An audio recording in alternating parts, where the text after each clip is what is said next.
ഈശോയെ ഒരു page പരസ്യോ. Cinema താരങ്ങളും ക്രിക്കറ്റ് താരങ്ങളൊക്കെ ഇപ്പൊ ജുവലറിയുടെയും സ്വർണ്ണപ്പണയ സ്ഥാപനത്തിന്റെയൊക്കെ പരസ്യത്തിൽ അഭിനയിക്കാൻ മത്സരം. ആ എന്താ ശിവദാസ? ഓ ഓ ഓ ഓ ഡിസ്ചാർജ് നാളെയാ? ആ ആ ആ 40,000 രൂപയെ? അയ്യോ പെട്ടെന്ന് 40,000 രൂപയൊക്കെ എടുക്കാൻ പറഞ്ഞ മൊത്തം എത്രയായി? 1,00,000. ആ ആ സ്വർണം പണയം വെച്ച് നടക്കും. പക്ഷേ നമ്മള് അത് നടക്കോ ഇല്ല എന്നുള്ളതാണ് പ്രശ്നം. ആ ആ നോക്കട്ടെ നോക്കട്ടെ, ഉറപ്പില്ല. ഞാൻ വിളിക്കാം. എന്തുവാ ചായ? എന്തുവാ? ആരാണ്? എന്താ കാര്യം? തീർന്ന അതിന്റെ ചോദ്യം തീർന്ന എന്താണ് ഭയങ്കര വിടുവിടുപ്പ്? ഒരു വന്നോടെ ഒരാൾ ഫോൺ ചെയ്തോണ്ടിരിക്കുന്നില്ലേ? അതിന്റെ ഇടയ്ക്ക് ഞാൻ അങ്ങനെ പറഞ്ഞു. ആരാ എന്റെ ആ ശിവദാസന്റെ അച്ഛനെ സർജറി ആയിട്ട് ഹോസ്പിറ്റലിൽ അഡ്മിറ്റ് ആയിരുന്നു. നാളെ ഡിസ്ചാർജ് ആകുന്നു. ഓ എല്ലാം കൂടെ 1,00,000 രൂപ ബില്ലായിരുന്നു. ഓടിയാണെന്ന് ഉപയോഗിച്ചിട്ടൊരു 40,000 രൂപയുടെ കുറവ്. കാശില്ലാത്തവരും അങ്ങനെ വലിയ വലിയ ആശുപത്രി പോണെന്തിന്? Medical college കൊണ്ടുപോകണമായിരുന്നു. നീ പഠിക്കുന്നില്ല. നീ എന്തറിഞ്ഞിട്ടാണ് വർത്താനം പറഞ്ഞ? അയ്യേ എന്ത് ഞാൻ പറഞ്ഞാൽ എന്തോ തെറ്റിച്ചായ? മെഡിക്കൽ കോളേജിൽ അങ്ങനെ എന്തെങ്കിലും ആശുപത്രി കൊണ്ടുപോയി ഇത്രയും വലിയ കാശാവുമായിരുന്നു? എടീ ഇത് അത്യാവശ്യം പെട്ടെന്ന് വയറുവേദന തൊട്ടടുത്ത് ആശുപത്രി കൊണ്ടുപോയി. അപ്പൊ അപ്പൻഡിസൈറ്റിസ് ആണ്. അപ്പൊ ഓപ്പറേഷൻ ചെയ്താലേ പ്രശ്നമാകും. മെഡിക്കൽ കോളേജിലൊന്നും ഓപ്പറേഷൻ ചെയ്യൂലേ? ഇനി അവിടെ പ്രൈവറ്റ് ആശുപത്രി മാത്രമേ ഓപ്പറേഷൻ ചെയ്യുള്ളൂ. എന്തോന്ന് എടീ ആ ആശുപത്രിയിൽ ചെന്നപ്പോഴാണ് അപ്പൻഡിസൈറ്റിസ് എന്ന് അറിഞ്ഞത്. സീരിയസ് ആണെന്ന് പറഞ്ഞു. പെട്ടെന്ന് ഓപ്പറേഷൻ ചെയ്താലേ പ്രശ്നമാകുമെന്ന് പറഞ്ഞു. അതുകൊണ്ട് അവിടെ തന്നെ അങ്ങ് ചെയ്തു. എങ്ങനെയുണ്ട്? കുഴപ്പമില്ല. ഞാൻ ഇന്നലെ പോയി കണ്ടു. കുഴപ്പമില്ലേ? വലിയ പ്രശ്നമൊന്നുമില്ല. ചായ എടുത്ത് കുടിക്കും. ചൂടാണ്.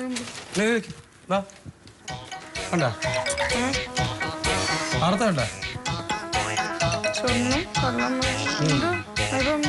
കള്ളന്മാരുടെ ശല്യം കൂടുന്നു. ഞാൻ ആലോചിക്കട്ടെ, നമ്മുടെ വീട്ടിനകത്ത് കുറെ സ്വർണം വച്ചിട്ടില്ലേ? അതുകൊണ്ട് കണ്ടായി വാർത്ത. ഇന്നലെ തന്നെ 10-12 അടുത്തായി. പിന്നെ എന്റെ സ്വർണ്ണം മോട്ടിക്ക് ഇങ്ങോട്ട് വരട്ട്. ചെറുപേടുത്ത് തലമണ്ടയും തട്ടി പൊളിക്കും. ഇവിടെ പറഞ്ഞ കള്ളൻ നിന്റെ ഫോൺ വിളിച്ച് പറയും, ഞാൻ അത് അവിടെ മോട്ടിക്കാൻ പറയണം, നീ ചെലവ് എടുത്തോണ്ട് നില്ല് എന്ന് പറഞ്ഞിട്ടല്ലേ വരണത്. എന്റെ സ്വർണ്ണം എടുക്കാൻ ആർക്കും പറ്റത്തില്ല മോനെ.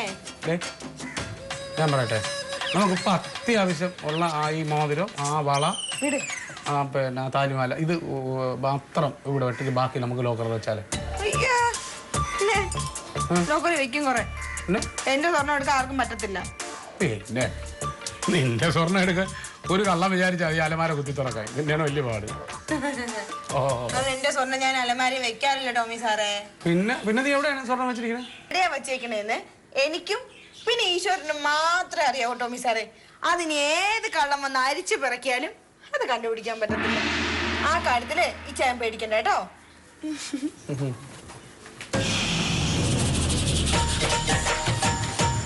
എവിടെയാണ് കുഴിച്ചു വെച്ചിരിക്കുന്നത്? ആ ശിവദാസാ, ഓ നീ ഇങ്ങനെ തിരക്ക് പിടിക്കല്ലേ. പെട്ടെന്ന് എടുത്ത് അങ്ങനെ ചോദിക്കാൻ പറ്റൂല. അത് ഒരു നയത്തിലല്ലേ ചോദിക്കാൻ പറ്റൂ. ആ ഞാൻ അങ്ങോട്ട് വിളിക്കാം. ഓ അങ്ങോട്ട് വിളിക്കാം. ശരി.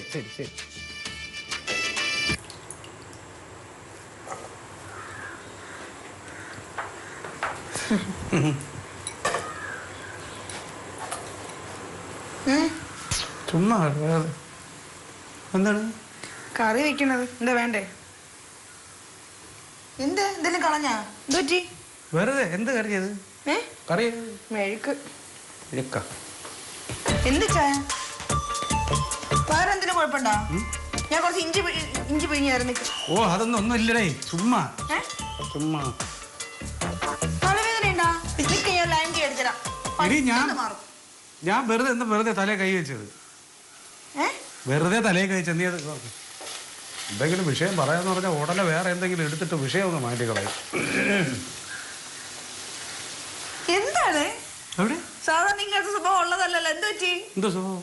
ഒറ്റയ്ക്ക് പിറവിറക്കണേ. ഞാനിങ്ങനെ വെറുതെ ഈ പണയം വെക്കണേ. പണയം എന്താ പണയം? ഈ സ്വർണ്ണപ്പണയം വെക്കില്ലേ, ആ സ്ഥാപനങ്ങൾക്ക് ഒരുപാട് കൂടി അങ്ങനെ വാർത്ത. കൂടട്ടെ, നമുക്കെന്താ? എന്തുകൊണ്ടാ കൂടുതൽ? ആളുകൾക്ക് അത്യാവശ്യം പൈസയ്ക്ക് അത്യാവശ്യം വരുമ്പോൾ അവർ ഇങ്ങനെ ഈ സ്വർണ്ണം പണയം വെക്കും. അപ്പോൾ ആവശ്യം കൂടുന്നതിനനുസരിച്ച് ഇതുപോലുള്ള സാധനങ്ങൾ കൂടും. ഇച്ചാനും അങ്ങനെ സ്വർണ്ണം പണയം വെക്കാൻ പ്ലാനും ഉണ്ടോ? എനിക്കാ പിന്നെ എന്താ സ്വർണ്ണം പണയം വെക്കാൻ? എന്റെ സ്വർണ്ണം വല്ലതും വേണോ? ഇച്ചാന ചോദിക്കത്തില്ലെന്ന് എനിക്കറിയാം. ഇനി ചോദിച്ചാ ഞാൻ തരത്തില്ല എന്ന് ഇച്ചാനും അറിയാം. എന്റെ മാത്രമല്ല, ലോകത്തുള്ള സകല പെണ്ണുങ്ങളുടെ സ്വഭാവമാണ്. എന്തോന്നു സ്വർണം പണയം വെക്കാൻ ചോദിച്ചാൽ തരാത്ത കാര്യം ആണ്. കാരണം എന്താണ്? ഇച്ചായ ഈ സ്വർണ്ണം എന്ന് പറയുന്നത് ഒരു അസറ്റാണ്, അതൊരു സമ്പാദ്യമാണ്. അത് നമ്മളിങ്ങനെ സൂക്ഷിച്ച് വെച്ചേക്കണം.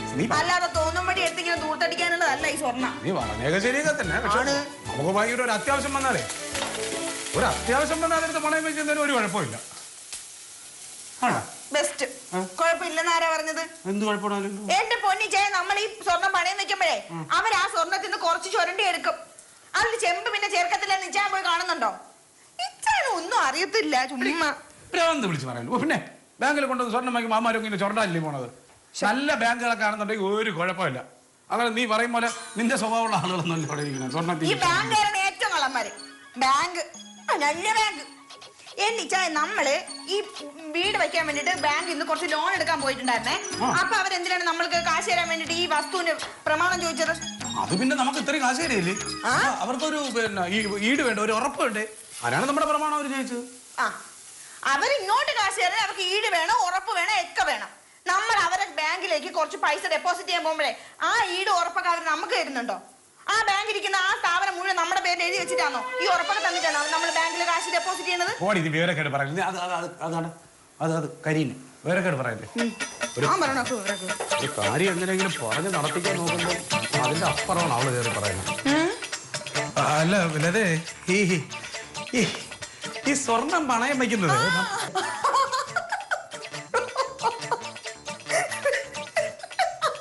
എന്തിന്? ഞാൻ വേറെ ഒന്നും പറഞ്ഞില്ല.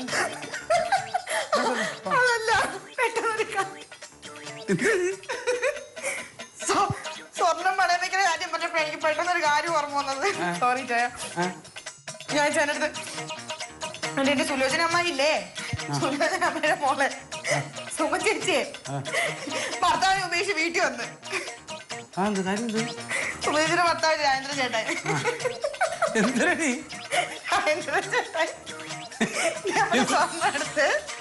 ഇടയ്ക്കിടയ്ക്ക് കൊണ്ട് പണയം വെക്കും. ആവശ്യം വരുമ്പോ പണയം വെക്കും, തിരിച്ചെടുത്ത് കൊടുക്കും. പിന്നെന്ത് പണയം വെക്കും, എടുത്തു കൊടുക്കും, പണയം വെക്കും, എടുത്തു കൊടുക്കും. ഇപ്പൊ ഈ അടുത്തപ്പോഴുണ്ടെങ്കിൽ സുമ ചേച്ചിയുടെ പിന്നെ ഒരു വലിയ മാലയും 2-3 വളയും ഒരു മോതിരം കമ്മലും കൊണ്ട് പണയം വെച്ച്.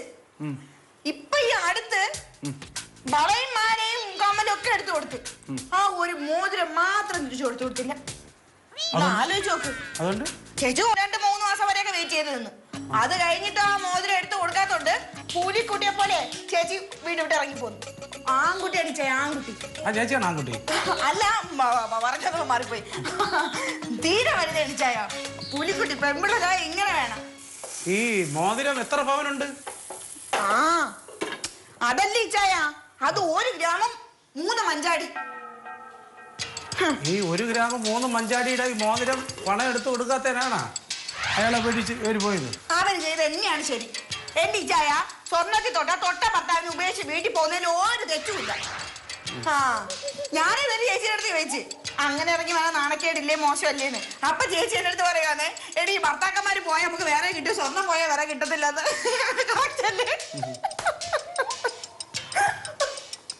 അയ്യോ പക്ഷെ ഇച്ചു പേടിക്കണ്ട കേട്ടാ.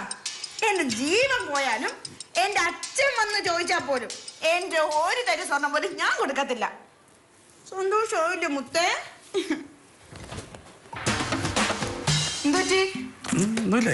മിണ്ടാത്ത സന്തോഷായില്ലേ? നീ ഇങ്ങനെയുള്ള വളരെ ധീരമായ തീരുമാനങ്ങൾ എടുക്കുമ്പോ പിന്നെ ഞാൻ ഒന്നും പറഞ്ഞിട്ട് കാര്യമില്ലല്ലോ. നടക്കട്ടെ നിന്റെ മെഴുക്കുവരട്ടി. അയ്യോ പോണാ എന്റെ മെഴുക്കുവരട്ടി. നിന്റെ മെഴുക്കുവരട്ടി നീ തന്നെ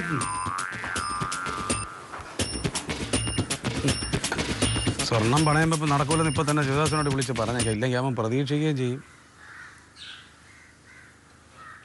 ഡേ ശിവദാസ, നടക്കൂലടെ.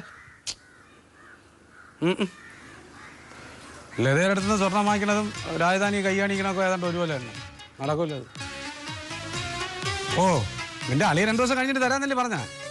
പിന്നെ നീ വേറെ ആരെയെന്തെങ്കിലും അഡ്ജസ്റ്റ് ചെയ്യ്. ഓ നിന്റെ ബുദ്ധിമുട്ട് എനിക്ക് മനസ്സിലായി. ഇത് നോക്ക്. ഞാനും നോക്കാം. പക്ഷെ ഡേയ് ഞാൻ പറയട്ടെ, ഞാൻ നോക്കാം. ഞാൻ തരുമെന്നും പറഞ്ഞുകൊണ്ട് നീ പ്രതീക്ഷിച്ച് വേറെ ഒരിടത്ത് നോക്കാതിരിക്കരുത്. ഓ ബുദ്ധിമുട്ട് മനസ്സിലായി. ഇനിയിപ്പോൾ എന്ത് ചെയ്യാൻ പറ്റും? ഓ ഞാൻ ചോദിക്കാം. ബൈ സാറിൻ്റെ അടുത്ത് ഞാൻ ചോദിക്കാം, നീ ചോദിക്കണ്ട. ബൈ സാറിൻ്റെ അടുത്ത് ഞാൻ ചോദിക്കാം. ഉണ്ടെങ്കിൽ സാറ് തരും. ഓ ശരി. പാവ അവന് പൈസ അത്യാവശ്യപ്പെട്ടിരിക്കുകയാണ്. 2 ദിവസത്തിന് കുറച്ച് പൈസ അഡ്ജസ്റ്റ് ചെയ്യാൻ എന്താണ് വഴി?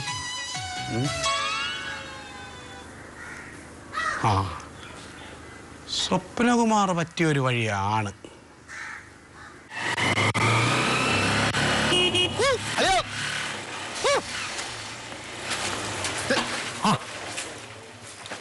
എന്തോന്ന് പണിയല്ലേ കാണിച്ചത്? എന്ത്? ആ കടയിലവിടെ നിൽക്കാന്ന് പറഞ്ഞിട്ട് ഞാൻ എത്ര സമയം അവിടെ നോക്കിക്കൊണ്ടിരിക്കുന്നു? ഞാൻ എത്ര നേരം അവിടെ നിന്ന് പറയാനായിട്ട് 4-5 ചായയും കുടിച്ചാ ചായക്കടയിൽ. ആണാ? സംഭവം എന്താണെന്ന് അറിയാമോ? ഈ പണ്ടാരത്തിന്റെ പെട്രോൾ തീർന്നില്ല. പിന്നെ അവിടെ നീനപ്പോഴും തള്ളി പിടിച്ച് പമ്പ് വരെ വന്ന് പെട്രോൾ അടിച്ചോണ്ടാണ് പറഞ്ഞത്. എന്തോ കാര്യം തോന്നുന്നു. ഞാൻ ഫോണിലൂടെ പറഞ്ഞില്ലേ, ഒരു 40,000 രൂപയുടെ അത്യാവശ്യമുണ്ട് ആ ശിവദാസിന് വേണ്ടിയിട്ട്. അവൻ്റെ അളിയൻ ഗൾഫിലാണ്. ഒരു 3 ദിവസം കഴിഞ്ഞിട്ട് അയച്ചു കൊടുക്കും. നീ എന്തുണ്ടാ ചിരിക്കണത്? സന്തോഷം കൊണ്ടല്ലേ. ഒന്നുമില്ലെങ്കിലും എന്നെ കണ്ട ഒരു 40,000 രൂപ എടുക്കാനുള്ള കപ്പാസിറ്റി ഉണ്ടെന്ന് അളിയന് തോന്നിയല്ല. അതിൽ വളരെ സന്തോഷം അളിയാ. നീ ഇത് സംഭവം നടക്കും. എന്റെ പൊന്നളിയാതെ ഈ പണ്ടാരത്തിൽ പെട്രോൾ അടിക്കണത് എങ്ങനെയാണെന്ന് എനിക്കും അറിയാം. ഇതാ മോളിരിക്കുന്ന ഈശ്വരനും അറിയാം. അങ്ങനെയാണ് ഞാൻ ഓടിക്കൊണ്ടിരിക്കുന്നത്. 40,000 രൂപ. നിനക്ക് ഈ പൈസ കടം കൊടുക്കുന്ന ആളുകളൊക്കെ അറിഞ്ഞോളൂ. ഇഷ്ടംപോലെ പലിശക്കാരുണ്ട്. പക്ഷെ ഒരു കുഴപ്പമുണ്ട് അളിയാ, എനിക്കെന്ന് പറഞ്ഞാൽ ഒരുത്ത പൈസ തരൂല. അവരെ അത്യാവശ്യം കേസുമായി പോയില്ല. അതല്ലേ ഞാൻ. അങ്ങനെയാണെങ്കിൽ ലാലേട്ടൻ പറഞ്ഞതേ വഴിയുള്ളൂ. ആര്? ലാലേട്ടൻ, നമ്മൾ ലാലേട്ടൻ. പലിശക്ക് പൈസ കൊടുക്കണ ആളാ? അതല്ല, നമ്മുടെ മോഹൻലാൽ. സ്വർണം വച്ചിട്ടെന്തിന് നാട്ടിൽ തെണ്ടി നടപ്പൂ. പണയം വയ്ക്കാനാ? ഓ. പക്ഷേ ലതയോട് എന്തെങ്കിലും ആഭരണം ചോദിച്ചാൽ തരുമെന്ന് എനിക്ക് തോന്നണില്ല. ലത മാത്രമല്ല, ഒരു പെണ്ണും തരൂല. അത് ചോദിക്കേണ്ട രീതിയിൽ ചോദിച്ച് വാങ്ങിച്ചെടുക്കുന്നതിലാണ് ഒരു ആണിന്റെ മിടുക്ക്. ആര്? ഞാൻ വാങ്ങിച്ചരാ അളിയന്. ആര്? ഞാൻ വാങ്ങിച്ചരാന്ന്. അളി ഇപ്പൊ അങ്ങോട്ട് പോണത്? ഞാൻ സ്കൂളിലോട്ട് പോയല്ലേ? അളി സ്കൂളിലോട്ട് പോയി 2ാമത്തെ വക്കിൽ ഐസ്ക്യൂ ഇടുമ്പോ, അല്ല 2ാമത്തെ ഇന്റർവെല്ലിന് ബെല്ലിടുമ്പോൾ ഞാൻ ഈ സ്വർണ്ണമായിട്ട് അവിടെ എത്തും. നടക്കൂടെ? നടക്കുമെന്നു എന്റെ അളിയാ. എന്റെ അമ്മയുടെ അവസാനത്തെ ഒരു പൊന്നു വരെ വാങ്ങിച്ച് പണയം വെച്ച അനുഭവത്തിൽ ഞാൻ പറയാണ്. അളിയെ വിട്ടോ, ഞാൻ സ്വർണ്ണമായിട്ട് അവിടെ എത്തിയിരിക്കും. ഓക്കെ? ശരി. വിഷമിക്കണ്ട, വിട്ടോ. വിഷമിക്കാതെ, എല്ലാം ശരിയാവും. ആദ്യം ഈ ചായ കുടിക്കേ. എന്റെ പൊന്നു മോളെ, ചായ ഒന്നും കുടിച്ച് ഇറങ്ങൂല. ഞാൻ നിന്റെ കാര്യങ്ങളൊക്കെ പറഞ്ഞതല്ലേ. നാളത്തെ കാര്യം ആലോചിക്കുമ്പോഴാണ് എനിക്ക് പേടി. നാളെ എന്തായാലും അവരെല്ലാം കൂടെ വീട്ടിൽ വരുന്നുണ്ട്. വരുമ്പോഴേ അളിയൻ്റെ അടുത്ത് എന്തെങ്കിലും പറഞ്ഞ കാര്യങ്ങൾ പറഞ്ഞ് മനസ്സിലാക്കാം. അളിയൻ്റെ അടുത്ത് പറയാം, അളിയ പ്രസവിച്ചവന് കുറച്ച് പൈസയായി, അതുകൊണ്ട് ഞാൻ അവളെ 2 വളയെടുത്ത് പണയം വെച്ചെന്ന് പറയാം. പക്ഷേ അളിയൻ്റെ 2 സഹോദരിമാരുണ്ട്, അവളെ നാത്തൂമാര്. പിന്നെ അവര് വന്നോടെ നോക്കുന്നത് നേരത്തെ അവർക്ക് ശ്രീധരൻ കൊടുത്തില്ലേ, ആ വളയും ആഭരണവും എല്ലാം ഉണ്ടാകുന്നു. കഴുത്തിലും കാതിലും ഒക്കെയാണ് ആദ്യം നോക്കുന്നത്. ഒന്നേ അവളെ പണയം വെച്ച വള എടുത്ത് കൊടുക്കണം, അല്ലെങ്കിൽ ഇവിടെ നിന്നെങ്കിലും ഒരു പുതിയ വള വാങ്ങിച്ചു കൊണ്ടുവന്നു. ഞാൻ ആലോചിച്ചിട്ട് ഒരു പിടിയും കിട്ടിയില്ല. എന്ത് വഴി? ചായ കുടിക്കേ. നീ എപ്പോഴും 100 പ്രാവശ്യമല്ല ചായ കുടിക്കുക. ഞാൻ പറഞ്ഞില്ലേ, ചായ കുടിക്കേണ്ട ഒരു മാനസികാവസ്ഥയല്ല ഞാൻ. എനിക്കാണെങ്കിൽ നീയും രാജ്യം എല്ലാം ഒരുപോലെയാണ്, നിനക്കറിയാല്ല. അതുകൊണ്ടാണ് ചേട്ടൻ പണ്ട് നീ പൊട്ടക്കാൻ ചോദിച്ചപ്പോൾ എൻ്റെ ജീവൻ പോലും പണയം വെച്ച് ചേട്ടൻ ചാടിച്ച് രക്ഷിച്ചത്. അയ്യോ, അത് വീണ്ടും പറഞ്ഞ് സങ്കടപ്പെടല്ലേ. ഇപ്പൊ തന്നെ കണ്ണ് നിറഞ്ഞ്. ഒരു വഴി ഉണ്ടാവും. എന്റെ കുഞ്ഞു പെങ്ങളെ, എനിക്ക് സങ്കടം പറയാൻ വേറെ ആരുണ്ട്? നീ പറയാത്. സങ്കടപ്പെടണ്ട. നോക്ക്, ഞാൻ ഒരു വള തരാം, അതുകൊണ്ട് രാജിയുടെ കയ്യിൽ കൊണ്ടിട്ട് കൊടുക്കും. അതൊന്നും ശരിയാവില്ലടി, അതൊക്കെ ശരിയാവില്ല. എന്റെ ശരിയാവാത്തെ? അതിന് ടോമി ചേർന്ന് അതിന് ബുദ്ധിമുട്ടാവും. ഒരു ബുദ്ധിമുട്ടില്ല. അവിടെ ഇരിക്കെ. ഇച്ചായ എന്നെ അടുത്ത് അങ്ങനെ ഓർണമെന്റ്സിന്റെ കാര്യം ചോദിക്കാറില്ല. അതോ ചോദിച്ചാലും ഞാൻ പറഞ്ഞു സ്വപ്നയുടെ മേടിച്ചോണ്ട് പോയി 2 ദിവസം കഴിയുമ്പോൾ കൊണ്ട് തരുമെന്ന്. ഒന്നും പറയണ്ട, ഞാൻ കുഞ്ഞിപ്പങ്ങളല്ലേ. ഞാൻ പറയണ അങ്ങോട്ട് കേട്ടാ മതി. അല്ലേ ഇരിക്കേ.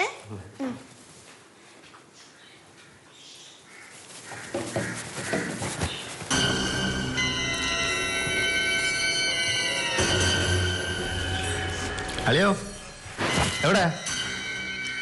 അവിടെ തന്നെ കുറ്റിയടിച്ചിരിക്കണ? ഒരു രക്ഷയില്ല അളിയാ, കിട്ടൂല. ഞാൻ അങ്ങോട്ട് വരാം. ശരി സ്വപ്നേട്ടാ. ആ ഇത് കൊണ്ടുപോയി ചേച്ചിയുടെ കയ്യിലിട്ട് കൊടുക്കണം. പിടിക്കും. അയ്യോ എന്താ കൈ പറിക്കുന്നത്? ഓ രാവിലെ അടിക്കാന്നുണ്ടായിരിക്കും. അതുകൊണ്ടല്ല മക്കളെ. ഇത് എത്ര പോവുണ്ട്? അതൊരു 2.5 പവൻ ഉണ്ടാവും. എന്നാലും ഈ 2.5 പവന്റെ ഈ വള എന്നെ വിശ്വസിച്ച് കേൾപ്പിച്ചാൽ അത് ആനന്ദ കണ്ണീരാണടി. അയ്യേ സന്തോഷായില്ലേ? സന്തോഷമായി. പിന്നെ കൊച്ചുകൊണ്ടു പോലെ കരയണത്? എന്നാലും പണ്ട് ഞാൻ നിന്നെ പൊട്ടക്കനിട്ട് എടുത്തത് വേസ്റ്റായി. കാരിച്ചിട്ട് നിർത്ത്. ആ ചായ എടുത്ത് കുടിക്കേ. ഇവിടുത്താ നോക്ക്. 2 ദിവസം എടുത്ത് തരണേ. ഉറപ്പായിട്ട്. ഈ പെട്ടി കളയല്ലേ, പെട്ടിയും കൂടി തിരിച്ചോണ്ട് തരണം.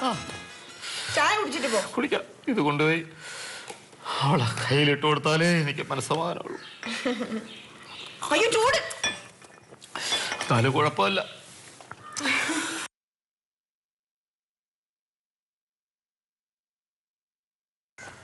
ആ ശിവദാസ, ഞാൻ വിളിക്കാം.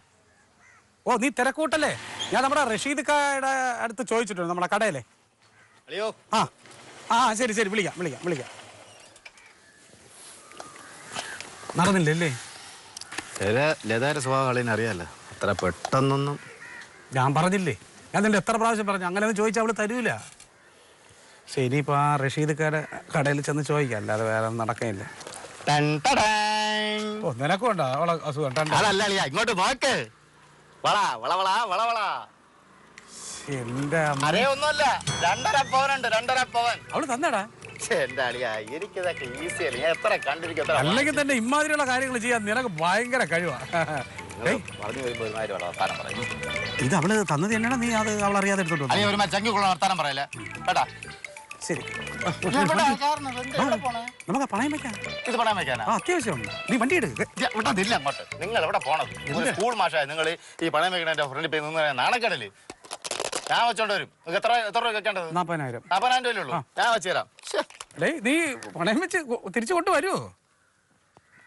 അറിയാ, നമ്മൾ കാണിക്കേണ്ട 100-ലൊന്ന് ആത്മാർത്ഥം നിങ്ങൾ കാണിക്കാറ ചില സമയം. ഒരുമാതിരി ഞാൻ പറഞ്ഞു കൊണ്ടുപോകാനാണെങ്കിൽ ഞാൻ അപ്പൊ ഞാൻ കൊണ്ടുപോകൂലേ. നിങ്ങളൊന്ന് കാണിക്കേണ്ട കാര്യമുണ്ടോ? ശരിയാണ്. പിന്നെ നീ പെട്ടെന്ന് പിന്നെ അതെ, വേറൊരു കാര്യം. ഇതിൽ നിന്ന് 2,000 രൂപ ഞാൻ എടുക്കുക. 2,000 രൂപ? ഓ അത് രാവിലെ ഞാൻ കണ്ടില്ല. ഞാൻ പെട്രോളെല്ലാം കൂടെ ഇതായി തീർന്ന് ഞാൻ കൂടെ തള്ളി വന്നു. പിന്നെ ഈ ചെയിന് ഭയങ്കര കക്കലല്ലേ ചില സമയത്ത്. എന്താണെന്ന് അറിഞ്ഞൂടാ. പറ്റാളിയാ ചെയിനല്ലടാ, അത് കക്കും. ആ 2,000 രൂപ പോക്കാണ്. വയോധികയെ മർദ്ദിച്ച മകനെ ഹോം നേഴ്സ് കുത്തിക്കൊന്നു. ഇതൊക്കെ എന്താണ് വാർത്ത? അത് നല്ല വാർത്ത. ഇന്നത്തെ സിനിമ എന്താണ്? പത്രം വായിക്കണം. വന്നാ എന്താണ് സ്വർണ്ണവില കൂടിയോ കുറഞ്ഞോ? ഞാൻ അതൊന്നും എന്നെ നോക്കിയത്. അതാണെന്ന് പറഞ്ഞാൽ നീ സമ്മതിക്കില്ലല്ലോ. പറയുന്നതല്ലല്ലോ നീ പ്രവർത്തിക്കുന്നത്. അർത്ഥം വെച്ചാ സംസാരിക്കണത്. എന്താണ് പറഞ്ഞത്? എന്റെ ഒരു തിരിപ്പിന്റെ പോലും ഞാൻ എന്റെ അച്ഛൻ ചോദിച്ചാലും ഞാൻ കൊടുക്കില്ല. അല്ല, ഞാൻ വരുന്ന വഴി നമ്മുടെ സ്വപ്നകുമാറിനെ കണ്ട്. വരുന്ന വഴിയേ സ്വപ്നകുമാറിനെ കണ്ട്. ഇനി പോകാൻ പറ്റേ? നീ എന്തെന്ന് പറഞ്ഞേ? ഒരു തിരിപ്പിന്റെ എന്റെ അച്ഛൻ ചോദിച്ചാൽ കൊടുക്കൂല, അച്ഛന് ചോദിച്ചാൽ കൊടുക്കൂല. നീ സ്വപ്നകുമാറിന് കൊടുക്കുക ആ 2.5 പവന്റെ വള. ആ സ്വപ്നകുമാർ വന്നിട്ട് നിന്റെ ആ പഴയ പൊട്ടാക്കനട്ടിൽ തൂക്കിയെടുത്ത കഥ പറഞ്ഞപ്പോ അവന്റെ ഒരു ഉടുപ്പില്ലാതെ എടുത്ത് കൊടുത്തല്ലേ? നീ പോണെവിടെ? തീർന്നില്ല.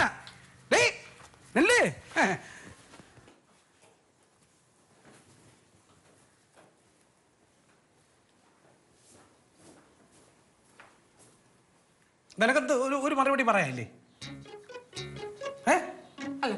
പ്രസവമാണല്ലോ, അത് കഴിഞ്ഞിട്ട് പറയാന്ന് വിചാരിച്ചു. ആര് വന്നാലും ഞാൻ ചാവാൻ കിടന്നില്ല, എന്റെ ഒരു തിരി സ്വർണ്ണം കൊടുക്കൂല, മറ്റാണ് മറിച്ചാണെന്ന് തീരുമാനം അടിച്ചതിന് ശേഷം ഇപ്പൊ നീ ചമ്മന്തിയായി ഇരിക്കല്ലേ? എന്തെന്ന്? നീ ചമ്മന്തിയായി ഇരിക്കല്ലേ, നിന്റെ മോന്ത കണ്ടാ എനിക്കറിയാം.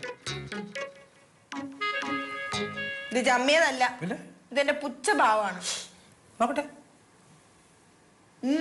അല്ല, ഇതാണോ പുച്ഛഭാവം? ഇനി ഇടക്കിടക്ക് നീ ഇത് കാണിക്കുമല്ലോ, അപ്പൊ അത് തിരിച്ചറിയാൻ വേണ്ടിട്ടാണ് പുച്ഛഭാവം. കഴിഞ്ഞോ? അല്ല, കഴിഞ്ഞെങ്കിൽ എനിക്ക് കുറച്ച് കാര്യങ്ങൾ പറയാനുണ്ടായിരുന്നു. ഇനി എന്തെന്ന് പറയാ? നീ എന്താണ് പറയാനുള്ളത്? നീ എന്ത് പറയൂ? നീ പറയണമെന്ന് പ്രവർത്തിക്കണം. വേറെ ചുണ ഉണ്ടെങ്കിൽ പറയണത് പോലെ തന്നെ പ്രവർത്തിക്കണം. എനിക്ക് ചുണയുണ്ട്, അതൊരു പറഞ്ഞ വാക്ക് ഞാൻ പാലിക്കും. എന്നിട്ടാണോ പിന്നെ സ്വപ്നകുമാറിന് 2.5 പവന്റെ വള ഊരി കൊടുത്തത്? സ്വർണ്ണാളെ ഞാൻ നിങ്ങളുടെ അടുത്ത് പറഞ്ഞ പിന്നെ എനിക്ക് ഭ്രാന്തല്ലേ സ്വർണ്ണവള കൊടുത്തൂടെ? എന്റെ ഇച്ഛായ സ്വപ്നേട്ടൻ വന്ന് എന്റെ അടുത്ത് പറഞ്ഞു, രാജചേച്ചിയുടെ വീട്ടിൽ നിന്ന് എന്തോ ഭർത്താവിന്റെ ആളുകൾ വരുന്നുണ്ട്, അപ്പൊ കയ്യിലിടാൻ വേണ്ടിട്ട് 2 വള കൊടുക്കാൻ. ഞാൻ കഴിഞ്ഞ മാസം മേടിച്ച റോൾഡ് ഗോൾഡിന്റെ വള ഇവിടെ ഇരിക്കുവായിരുന്നു, അതിന് ഒരെണ്ണം കൊടുത്ത്. അതിനിപ്പോ എന്താ കുഴപ്പം? റോൾഡ് ഗോൾഡ് എന്തെങ്കിലും അന്തം വിട്ട് നോക്കണത്? എന്റെ ഇച്ഛായ നിങ്ങൾക്ക് ആ സ്വപ്നേട്ടന്റെ സ്വഭാവം അറിയത്തില്ലേ? ഞാൻ ഈ സ്വർണ്ണം എടുത്ത് കൊടുത്താല് അതും കൊണ്ട് എവിടെയെങ്കിലും കൊണ്ട് വിറ്റിട്ട് അങ്ങനെ കള്ളു കുടിച്ച് നടക്കും. പിന്നെ ഞാൻ അത്ര മണ്ടിയല്ലേ? ഇതാകുമ്പോ രാജചേച്ചിയുടെ വീട്ടിൽ വന്ന് നോക്കുമ്പോഴേക്കും സ്വർണ്ണമാണോ മുക്കമുണ്ടാണോ തിരിച്ചറിയാൻ പറ്റത്തുമില്ല. ഇനി അഥവാ നമുക്ക് തിരിച്ചു തന്നില്ലേലും ഒരു കുഴപ്പമില്ല.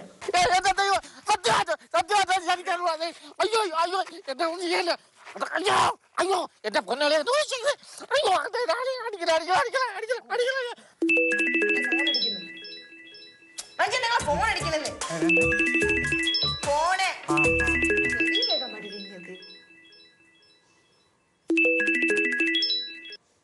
ഹലോ.